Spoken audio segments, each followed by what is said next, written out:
Well, good afternoon. Happy Friday. Mark Milam here, your mortgage professional with Highland Mortgage, coming to you with this week's interest rate summary and market update. No shortage of mortgage interest news in the first couple of weeks of 2021. We started out the year some of the best levels in the history of the mortgage market in this country, and that quickly changed on January the 5th with the senatorial runoff right here in the state of Georgia. The state of Georgia, the epicenter of really the financial markets starting to shift. We started to see a concern on the part of the markets, not from a political standpoint, but from a financial standpoint, that one party would essentially be in control. And Democrats, whether you believe in the stereotype or not, Democrats have a stereotype of being big spenders, that they would issue more treasuries, more government securities into the marketplace. Anytime there's excess supply of something, the value of it falls. And when the value of mortgage-backed securities falls, interest rates go up. And that's what we saw in the middle to latter half of last week, and certainly how we started off this week.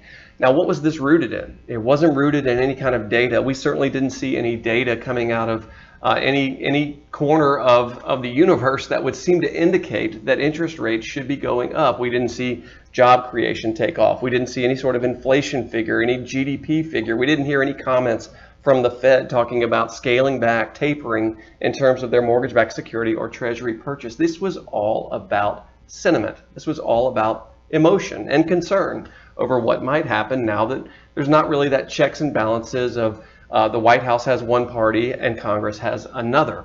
So that leads us to last night. And last night, the president-elect spoke to the nation and outlined a $1.9 trillion stimulus bill.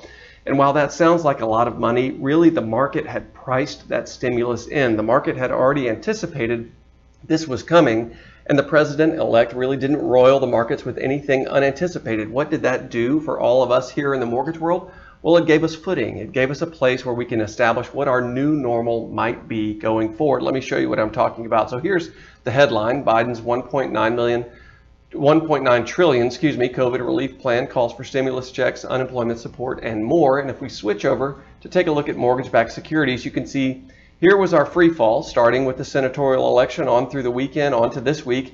And then we sort of labored around right here trying to figure out if we were going to find our footing here, or if mortgage-backed securities were going to continue their trajectory downward, meaning rates were going to continue to go up. And sure enough, after the president-elect's speech last night, here's where we are today, letting us know, in no uncertain terms, that we seem to have found our new normal. And that's great news because interest rates are still really competitive.